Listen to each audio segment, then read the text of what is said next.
Hi ಎಲ್ರಿಗೂ ಎಲ್ಲರೂ ಹೇಗಿದ್ದೀರಾ? ನಾವಂತೂ ತುಂಬ ಚೆನ್ನಾಗಿದ್ದೀವಿ. ಈ ದಿನ ನಾನು ಮತ್ತೊಂದು ವ್ಲಾಗ್ನ ಶೇರ್ ಮಾಡ್ಕೊತಾ ಇದ್ದೀನಿ ನಿಮ್ಮ ಜೊತೆ. ಇವತ್ತು ಬೆಳಗ್ಗೆನೇ ನಮ್ಮಮ್ಮ ನೋಡ್ರಿ ಸಂಡಿಗೆ ಕೆಲಸ ಇಟ್ಟೈತೆ. ನಮ್ಮ ಹಳ್ಳೀಲಿ ನಾವು ಚಿಕ್ಕ ಮಕ್ಕಳಿದ್ದಾಗಿಂದ ಈ ಥರ ಸಂಡಿಗೆ ಒಯ್ಯೋದು ಮತ್ತು ಚಕ್ಲಿ ಒತ್ತೋದು ಈ ಥರ ಕೆಲಸಗಳು ನಮಗೆ ತುಂಬ ಅವಾಗಿಂದ ತುಂಬ ಫೇಮಸ್ಸು. ಯಾಕಂದರೆ ಬೇಸಿಗೆ ಬಂದರೆ ನಮ್ಮ ಹಳ್ಳಿಯಲ್ಲಿ ಬರೀ ಇದೇ ಥರ ಮನೆ ಮೇಲೆ ಹತ್ಬಿಟ್ಟು ಅದ್ರ ಮೇಲೆಲ್ಲ ಚಾಪೆ ಹಾಸಿ ಅದ್ರ ಮೇಲೆ ನಮ್ಮಮ್ಮ ಅವ್ರು ಹಾಕೊಳ್ಳೋ ಸ್ಯಾರಿಗಳಿರ್ತಾವಲ್ಲ, ಹಳೆ ಸ್ಯಾರಿಗಳು, ಆ ಥರದವೆಲ್ಲ ಸ್ಯಾರಿ ಹಾಕ್ಬಿಟ್ಟು ಅದಕ್ಕೆಲ್ಲ ಅಕ್ಕಿ ರವೆಯಿಂದ ಈ ಥರ ಸಂಡಿಗೆದೆಲ್ಲ ಪ್ರಿಪ್ರೇಷನ್ ಮಾಡ್ಕೊತಾರೆ. ಅದೆಲ್ಲ ಮಾಡಿಬಿಟ್ಟು ನಾನು ಪ್ರೋಸೆಸ್ಸಾಗಿ ತೋರಿಸಿಲ್ಲ ಅದು ಮಾಡೋದೇನೂ. ಯಾಕಂದರೆ ನನಗೂ ಸ್ವಲ್ಪ ಕೆಲಸಗಳಿತ್ತು, ನಮ್ಮಮ್ಮ ಆಗಲೇ ಮಾಡಿಬಿಟ್ಟಿದ್ರು. ಹಂಗಾಗಿ ಈಗ ಸುಮ್ಮನೆ ನಾನು ಸಂಡಿಗೆ ಅದನ್ನು ತೋರಿಸ್ತಾ ಇದ್ದೀನಿ.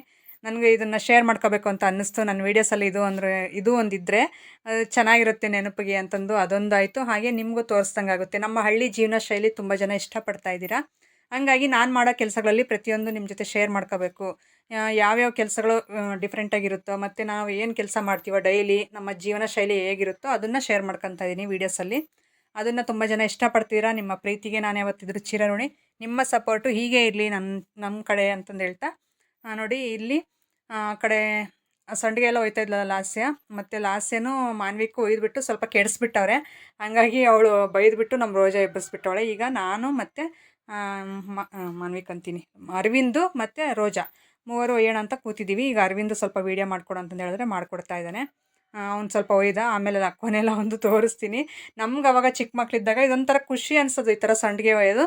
ಆದ್ರೂ ಬಿಸಿಲಲ್ಲಿ ಕೂತ್ಕೊಂಡು ಒಯ್ಬೇಕಲ್ಲ, ಅದೊಂಥರ ಹಿಂಸೆ ಅನ್ಸೋದು ಅವಾಗ. ಈಗ ನಾವು ತಿನ್ನಲೇಬೇಕಂದ್ರೆ ಮಾಡಲೇಬೇಕಲ್ಲ, ಹಂಗಾಗಿ ಮಾಡ್ತಾಯಿದ್ದೀವಿ. ಟೇಸ್ಟ್ ಅಂತೂ ನಿಜವಾಗ್ಲೂ ಅದ್ಭುತವಾಗಿರುತ್ತೆ. ಅಂಗಡೀಲಿ ತಂದಿರೋದಕ್ಕಿಂತಲೂ ನಾವು ಮನೇಲಿ ಈ ಥರ ಮಾಡಿರೋದು ಅಕ್ಕಿ ಸಂಡಿಗೆ, ಅಕ್ಕಿ ಹಪ್ಪಳ ಮತ್ತು ಇದು ಚಕ್ಲಿ ಬರುತ್ತಲ್ಲ ಅದು, ಈ ಥರ ಎಲ್ಲ ನಮ್ಮಮ್ಮ ಮಾಡಿಬಿಟ್ಟು ಯುಗಾದಿ ಹಬ್ಬದ ಮುಂದೆ ಮಾಡೋರು ಅವಾಗ. ಇವಾಗ ನಮ್ಮಮ್ಮ ಸ್ವಲ್ಪ ಲೇಟಾಗಿ ಈಗ ಮಾಡ್ತಾಯಿತ್ತೆ. ಯುಗಾದಿ ಹಬ್ಬದ ಮುಂಚೆ ಮಾಡಿಬಿಟ್ರೆ ನಾವು ಯುಗಾದಿ ಹಬ್ಬ ಮತ್ತು ಶ್ರೀರಾಮ ನವಮಿ ಹಬ್ಬದ ದಿನ ಬರೀ ಇವನ್ನೇ ಈ ಥರ ಕಡುಬು ಇದೆಲ್ಲ ತಿಂತಾಯಿರಲಿಲ್ಲ, ಜಾಸ್ತಿ ಇವನ್ನೇ ತಿಂದಾಕ್ತಾಯಿದ್ವಿ. ಅಷ್ಟೊಂದು ಮಾಡೋದು ನಮ್ಮಮ್ಮ. ಈಗ ಸ್ವಲ್ಪ ಕಡಿಮೆ ಆಗೈತೆ, ಅವರು ಸ್ವಲ್ಪ ವಯಸ್ಸಾದಂಗೆಲ್ಲ. ಹಂಗಾಗಿ ನಮ್ಗೆ ಹೇಳ್ತಾರೆ, ನಮಗೆ ಸ್ವಲ್ಪ ಅಷ್ಟೊಂದು ಅವ್ರ ಥರ ಇದಿಲ್ಲ ಮಾಡ್ಕೊಂಡು ತಿನ್ನಬೇಕು ಅನ್ನೋದು. ಆದರೂ ಸ್ವಲ್ಪ ಸ್ವಲ್ಪ ಮಾಡ್ಕೊತೀವಿ ಅಷ್ಟೇ, ಅಷ್ಟೊಂದು ಮಾಡೋಕ್ಕಾಗಲ್ಲ. ಈಗ ನೋಡಿ ಈ ಥರ ಸ್ವಲ್ಪ ತೆಳುವಲ್ಲೈತೆ, ಆ ಥರ ಇದ್ದರೆ ಚೆನ್ನಾಗಿರುತ್ತಂತೆ ತಿನ್ನೋದಕ್ಕೆ. ಹಂಗಾಗಿ ಸ್ವಲ್ಪ ಆ ಥರ ಸ್ವಲ್ಪ ತೆಳ್ಳಗೆ ಕಾಣಿಸ್ತಾ ಐತೆ ನಿಮಗೆ. ಈ ಥರ ಒಯ್ತಾ ಇದ್ದೀವಿ. ನಿಮ್ಮ ಕಡೆನೂ ಇದೇ ಥರನಾ? ನನಗೆ ಹೇಳೋದು ಮಾತ್ರ ಮರಿಬೇಡಿ. ಹಾಗೆ ಇದು 2 ಡೇಸ್ ವ್ಲಾಗೂ ಆಗಿರುತ್ತೆ. ನಾವು ಸಂಡಿಗೆ ಎಲ್ಲ ಒಯ್ದುಬಿಟ್ಟು ಆಮೇಲೆ ಸಂಜೆ ಕಡೆಯಿಂದ ಬೂದ್ ಬೆಟ್ಟಕ್ಕೆ ಹೋಗ್ತಾಯಿದ್ದೀವಿ. ನಮ್ಮ ಸಬ್ಸ್ಕ್ರೈಬರು ನಮ್ಮನ್ನು ಇನ್ವೈಟ್ ಮಾಡಿದರು. ಹಾಗೇ ನಿನ್ನೆ ಸಂಜೆನೂ ನಮ್ಮ ಮನೆಗೆ ಬಂದಿದ್ದರು ಅವರು. ಬಂದುಬಿಟ್ಟು ನಾಳೆ ನಾವು ಬೆಂಗ್ಳೂರಿಗೆ ಹೋಗ್ತೀವಿ, ನೀವು ಬರಲೇಬೇಕು ನಮ್ಮ ಮನೆಗೆ ಅಂತಂದೇಳ್ಬಿಟ್ಟು ತುಂಬ ಪ್ರೀತಿಯಿಂದ ಇನ್ವೈಟ್ ಮಾಡಿದ್ರು. ನನಗೂ ತುಂಬ ಇಷ್ಟ ಅನಿಸುತ್ತು. ಮತ್ತು ಅವರು ವರ್ಷದಲ್ಲಿ ಒಂದು ಸಾರಿ ಬರ್ತಾರಂತೆ ಊರಿಗೆ. ಹಂಗಾಗಿ ಸುಮ್ಮನೆ ಪಾಪ ಅಲ್ಲಿಂದ ಈಗ ನನ್ನನ್ನು ನೋಡೋಕ್ಕೆ ಅಂತ ನಮ್ಮೂರಿಗೆ ಬಂದಮೇಲೆ ನಾನು ಹೋಗಲೇಬೇಕಲ್ಲ ಅವ್ರ ಮನೆಗೆ. ಹಾಗಾಗಿ ಹೋಗ್ತಾಯಿದ್ದೀವಿ. ಈಗ ಎಂಟ್ರೆನ್ಸ್ ನೋಡಿ, ಮರ್ದಾಸ್ನಹಳ್ಳಿ ಎಂಟ್ರೆನ್ಸ್ ಆಗ್ತಾಯಿದ್ದೀವಿ. ಆ ಕಡೆ ದೇವಸ್ಥಾನ ಇತ್ತು. ಈಗ ಇಲ್ಲಿಂದ ಮತ್ತೆ ಹೊರಡಬೇಕು. ತೋರಿಸ್ತಾ ಹೋಗ್ತೀನಿ ಸ್ವಲ್ಪ ಸ್ವಲ್ಪ ವೀಡಿಯೋ ಎಲ್ಲನೂ. ಇದು ಮರ್ದಾಸ್ನಹಳ್ಳಿ ಬಸ್ ಸ್ಟಾಪ್ ಕಡೆ ಹೋಗ್ತಾ ಇರೋದು. ನೋಡಿ ಬಟರ್ಫ್ಲೈ ಸ್ಲೀವ್ದು, ಅಂದರೆ ನಾನು ಇದು ಮ್ಯಾಜಿಕ್ ಕೆಫೆಗೆ ಹೋಗಿದ್ನಲ್ಲ ಪಾವಗಡ, ಅದೇ ಟಾಪೇ ಹಾಕಿದ್ದೀನಿ. ಮ್ಯಾಕ್ಸಿ ಡ್ರೆಸ್ ಹಾಕಿದ್ದೀನಿ. ಸೊ ಚಳಿಗೆ ಫುಲ್ಲು ಮಳೆ ಮೋಡದ ಥರ ಆಗಿತ್ತು, ಹಂಗಾಗಿ ನಾನು ಸ್ಕ್ರಾಫ್ ಕಟ್ಟಿದ್ದೀನಿ ತಲೆಗೆ ಆ ಥರ. ಅಲ್ಲಿಂದ ಈಗ ಇದು ಬೂದ್ ಬೆಟ್ಟಕ್ಕೆ ಹೋಗೋ ರೋಡು, ಲೆಫ್ಟ್ಗೆ ಹೋದರೆ ಹೊಸಕೋಟೆ ಸಿಗುತ್ತೆ, ಒಯ್ಯನ್ ಹೊಸಕೋಟೆ. ಈಗ ಇಲ್ಲಿ ಲೆಫ್ಟ್ಗೆ ಹೋದರೆ ಎತ್ನಳ್ಳಿ ಸಿಗುತ್ತೆ, ಮತ್ತು ರೈಟ್ಗೆ ಹೋದರೆ ಇದು ನೋಡಿರಿ ಬೂದ್ ಬೆಟ್ಟಕ್ಕೆ ಹೋಗೋ ರೂಟ್ ಇದು. ಈಗ ಹೋಗ್ತಾಯಿದ್ವಿ. ನಾನಂತೂ ಫಸ್ಟ್ ಟೈಮ್ ಈ ಊರು ಎಲ್ಲ ನೋಡ್ತಾ ಇರೋದು. ನಮ್ಮ ಮನೆಯವ್ರು ನೋಡಿದ್ದಾರೆ, ಅವ್ರು ಹೇಳ್ತಾ ಇದ್ರು ನನಗೆ ವೀಡಿಯೋ ಮಾಡಬೇಕಾದ್ರೆ. ಅದು ನನಗೆ ನೆನಪಿಗೆ ಬಂತು, ಅದಕ್ಕೋಸ್ಕರ ಹೇಳಿದ್ದೀನಿ. ಇದು ನೋಡಿರಿ ಬೂದ್ ಬೆಟ್ಟ ಎಂಟ್ರಿ ಊರು. ಇಲ್ಲಿ ನೋಡಿರಿ ಕುರಿಮರಿ, ಎಷ್ಟೊಂದು ಕುರಿಗಳು ಹೋಗ್ತಾ ಇದ್ವಲ್ಲ, ಹಿಂಗೆ ಸ್ವಲ್ಪ ವೀಡಿಯೋ ಮಾಡ್ಕೋಬೇಕು ಅಂತ ಅನ್ನಿಸ್ತು. ನೋಡಿ ವೀಡಿಯೋ ಮಾಡ್ಕೊತಾ ಇದ್ದೀನಿ. ಎಷ್ಟೊಂದು ಕುರಿ, ಇದನ್ನು ಒಂದು ಮಿಸ್ ಆದರೆ ಹೆಂಗೆ ನೆನಪಲ್ಲಿ ಇಟ್ಕೊತಾರೆ ಅನ್ನೋದೇ ನನಗೆ ಚಿಕ್ಕ ಹುಡುಗಿಯಿಂದ ನನಗದು ಮೈಂಡ್ಗೆ ಹೋಗಿಲ್ಲ. ಅದು ಒಂದು ಕುರಿ ಮಿಸ್ ಆಗಿಬಿಟ್ರೆ ಅದರಲ್ಲಿ ಹೆಂಗೆ ನೆನಪಾಗುತ್ತೆ ಅವ್ರಿಗೆ ಅಷ್ಟೊಂದು ಕುರಿಯಲ್ಲಿ ಅನ್ನೋದೇ ನನಗೆ ಡೌಟು. ಆದರೂ ಅವರು ಇಲ್ಲ ಐಡೆಂಟಿಫೈ ಮಾಡ್ತೀವಿ ಅಂತಾರೆ. ಅದು ನನಗೆ ಗೊತ್ತಾಗಲ್ಲ, ಅದು ಎಷ್ಟು ತಲೆ ಇದೆ ನೋಡಿರಿ ಅವ್ರಿಗೆ ಅನಿಸುತ್ತೆ ನನಗೆ. ಈಗ ನಾನು ದೇವಸ್ಥಾನ, ಅಂದರೆ ಶಿವನ ದೇವಸ್ಥಾನ ಇದೆ ಬೂದ್ ಬೆಟ್ಟದಲ್ಲಿ, ಅಲ್ಲಿ ದೇವಸ್ಥಾನ ಹತ್ರ ಫಸ್ಟ್ ದೇವ್ರಿಗೆ ಹೋಗ್ಬಿಟ್ಟು ಅಲ್ಲೊಂದು ಸ್ವಲ್ಪ ವೀಡಿಯೋ ಮಾಡ್ಕೊಂಡು ಮತ್ತು ದೇವಸ್ಥಾನಕ್ಕೆ ಕೈ ಮುಗಿದು ದೇವರಿಗೆ ಹೋಗೋಣ ಅಂತ ಹೇಳ್ಬಿಟ್ಟು ಅನ್ನಿಸ್ತು. ಇಲ್ಲಿ ಸ್ವಲ್ಪ ಜನ ಇಲ್ಲಿ ನಿಂತಿದ್ರಲ್ಲ, ಅವರೆಲ್ಲ ನನ್ನ ಐಡೆಂಟಿಫೈ ಮಾಡಿದ್ದಾರೆ. ಸ್ವಲ್ಪ ನೋಡ್ತಾ ಇದ್ರು, ಆಮೇಲೆ ಹತ್ರ ಬಂದು ಮಾತಾಡ್ಸಿದ್ರು.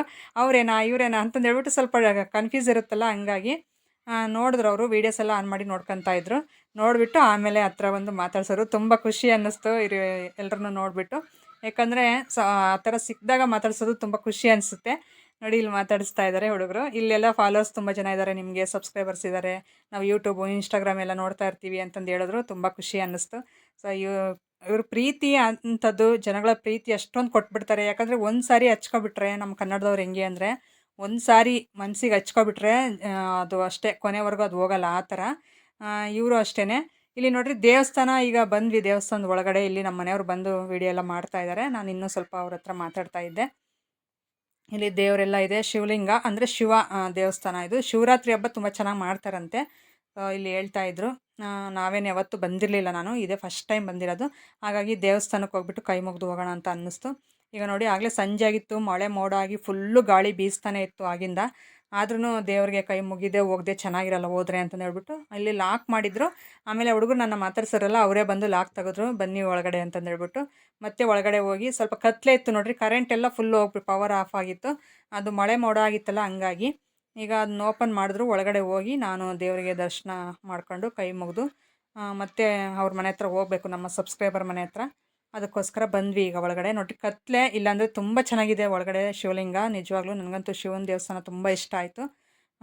ಬೆಳಕಿದ್ರೆ ತುಂಬ ಚೆನ್ನಾಗಿ ನಿಮಗೂ ದರ್ಶನ ಮಾಡಿಸ್ಬೋದಾಗಿತ್ತು. ಕತ್ಲೆ ಇದೆ ನೋಡಿ, ಅಲ್ಲಿಗೂ ದೀಪ ಎಲ್ಲ ಹಚ್ಚಿದ್ದಾರೆ. ಈಗ ನಾನು ಯಾರೂ ಇರಲಿಲ್ಲ, ಸೊ ಹಂಗಾಗಿ ಈಗ ಬಟ್ಟೆಲ್ಲ ಇಟ್ಕೊಂಡು ನಾನೇ ಆರತಿ ಎಲ್ಲ ತೊಗೊತಾ ಇದ್ದೀನಿ. ಈ ಥರ ಒಂದು ಹೊಸ ಊರಿಗೆ ಹೋದರೆ ಒಂಥರ ಹೊಸ ಫೀಲಿಂಗ್ಸ್ ಇರುತ್ತಲ್ಲ, ಆ ಥರ ನನಗೆ ಇದು ಹೊಸದಾಗಿ ಅನ್ನಿಸ್ತು. ನಮ್ಮೂರು ಪಕ್ಕ ಆದ್ರೂ ನಾನು ಈ ಕಡೆ ಯಾವತ್ತೂ ಬಂದಿರಲಿಲ್ಲ. ಕೇಳಿದ್ದೆ ಅಷ್ಟೇ ಬೂದುಬೆಟ್ಟ ಅನ್ನೋದು. ನಾನು ಇವತ್ತು ಫಸ್ಟು ನೋಡಿದ್ದು ನಾನು. ಅದಾದಮೇಲೆ ಈಗ ನಮ್ಮ ಸಬ್ಸ್ಕ್ರೈಬರ್ ಮನೆಗೆ ಬಂದೆ. ಬಂದು ಇಲ್ಲಿ ಮಕ್ಕಳಂತೂ ಅಕ್ಕಪಕ್ಕ ಎಲ್ಲರೂ ಇವ್ರ ರಿಲೇಷನ್ಸೇ, ಎಲ್ಲರೂ ಬಂದು ಮಾತಾಡ್ಸೋರು. ನಾವು ಡೈಲಿ ನೋಡ್ತೀವಿ ಆಂಟಿ ನಿಮ್ಮ ವೀಡಿಯೋಸ್ ಅಂತಂದೆಲ್ಲ ಹೇಳಿದ್ರು.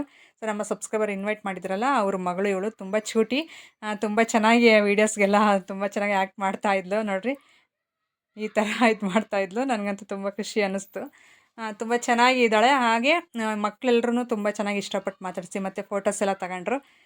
ಇದು ಆಮೇಲೆ ಅವ್ರ ಮನೆಯವ್ರ ಜೊತೆ ಎಲ್ಲ ಮಾತಾಡಿ ಅದಾದಮೇಲೆ ಸ್ವಲ್ಪ ಪಾಯಸ ಮಾಡಿದರು ನನಗೆ ತಿನ್ನೋಕ್ಕೆ ಅಂತ, ಸ್ವೀಟ್ ಅಂತ. ಪಾಯಸ, ಕಾಫಿ, ಬಿಸ್ಕೆಟ್ ಎಲ್ಲ ತಿಂದ್ವಿ. ಮಳೆ ಅಂತೂ ಹಿಡ್ಕೊಂಡಿರೋದು ಬಿಟ್ಟೇ ಇಲ್ಲ. ನಿಜವಾಗ್ಲೂ ಒಂದು 2 ಅವರ್ ವೆಯ್ಟ್ ಮಾಡಿದ್ದೀವಿ. ಅದಾದಮೇಲೆ ನಾವು ಮನೆ ಕಡೆ ಹೊರಟ್ವಿ. ಇಲ್ಲಿಗೆ ವಿಡಿಯೋನ ಎಂಡ್ ಮಾಡಿದೆ. ಅವತ್ತಿನ ದಿನ ನಾನು ಮತ್ತೆ ಕಂಟಿನ್ಯೂ ಮಾಡೋಕ್ಕಾಗಲಿಲ್ಲ. ಈಗ ಮಡಗಶಿರ ಹೋಗಬೇಕು, ಸ್ವಲ್ಪ ಕೆಲಸ ಇದೆ. ಹಂಗಾಗಿ ನಮ್ಮಪ್ಪ ನಮ್ಮಮ್ಮ ಇದು ಹಾಸ್ಪಿಟ್ಲಲ್ಲಿದ್ದಾರೆ, ಸ್ವಾಮೀಜಿ ಹಾಸ್ಪಿಟ್ಲಲ್ಲಿ ಪಾವಗಡದಲ್ಲಿ. ಕಣ್ಣಿನ ಆಪ್ರೇಷನ್ ಆಗಿದೆ. ನಮ್ಮಮ್ಮನಿಗೆ ಒಂದು ಕಣ್ಣಲ್ಲಿ ದುರ್ಮಾಂಸ ಅಂತಾರಲ್ಲ, ಸೊ ಆ ಥರ ಏನೋ ಬೆಳೆದಿದೆ, ಅದಕ್ಕೆ ಆಪ್ರೇಷನ್ ಮಾಡ್ತೀವಿ ಅಂತ ಹೇಳಿದ್ರಂತೆ. ಹಾಗೆ ನಮ್ಮ ಅಪ್ಪನಿಗೆ ಇದು ಕಣ್ಣಿನ ಆಪ್ರೇಷನ್ ಮಾಮೂಲಿ ಪೊರೆ ಬರುತ್ತಲ್ಲ ಆ ಥರ ಬಂದಿತ್ತು. ಮುಂಚೆ ಒಂದು ಮಾಡಿಸಿದ್ರು, ಈಗ ಇನ್ನೊಂದು ಮಾಡಿಸಿದ್ದಾರೆ. ಹಾಗಾಗಿ ಅವ್ರನ್ನ ನೋಡ್ಕೊಂಡು ಮಾತಾಡ್ಸ್ಕೊಂಡು ಹೋಗೋಣ ಅಂತ ಹೇಳ್ಬಿಟ್ಟು ಈಗ ರೆಡಿಯಾಗಿದ್ದೀವಿ.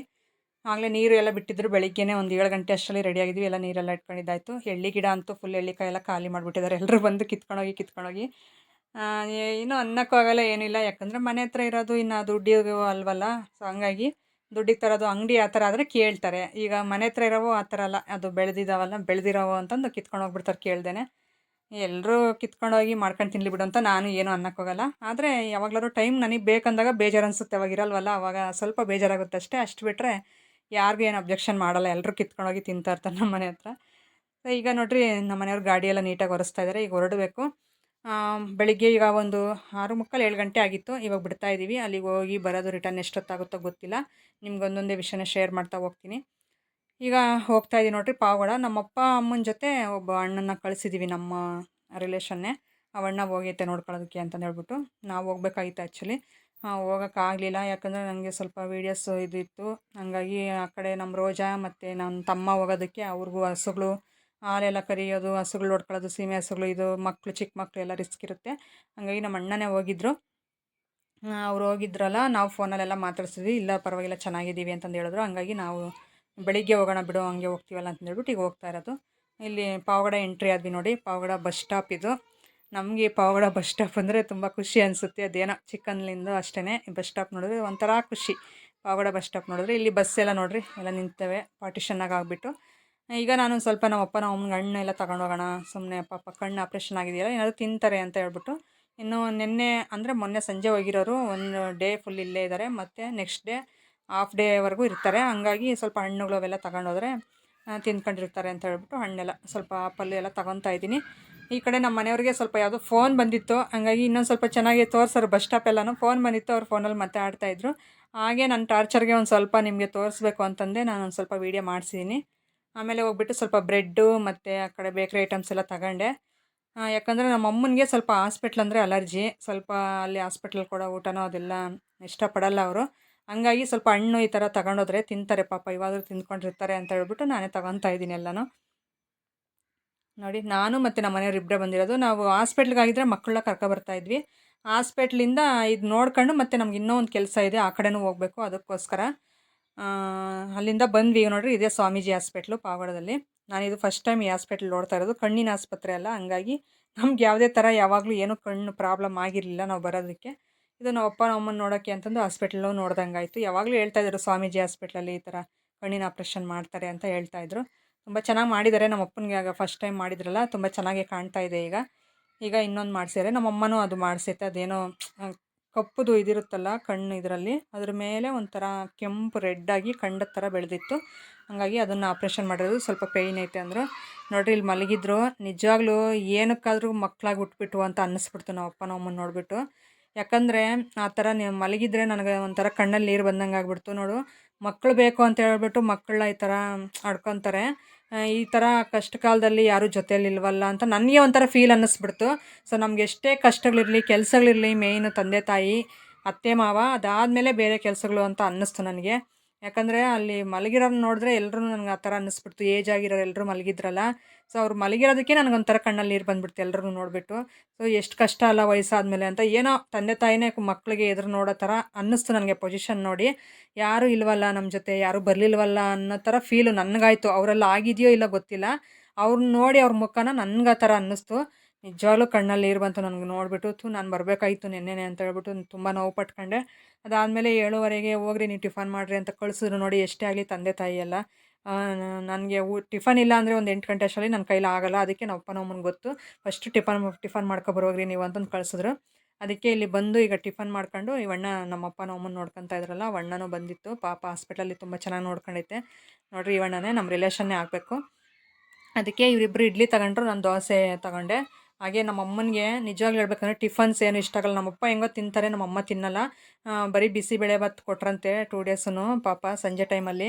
ಅದು ನಮ್ಮಮ್ಮನಿಗೆ ಇದಾಗಿಲ್ಲ. ಅದ್ಯಾತೋ ಬಿಸಿಬೇಳೆಭಾತ್ ಅಂತೆ, ನನಗೆ ಇಷ್ಟ ಆಗಲಿಲ್ಲ ಅಂತ.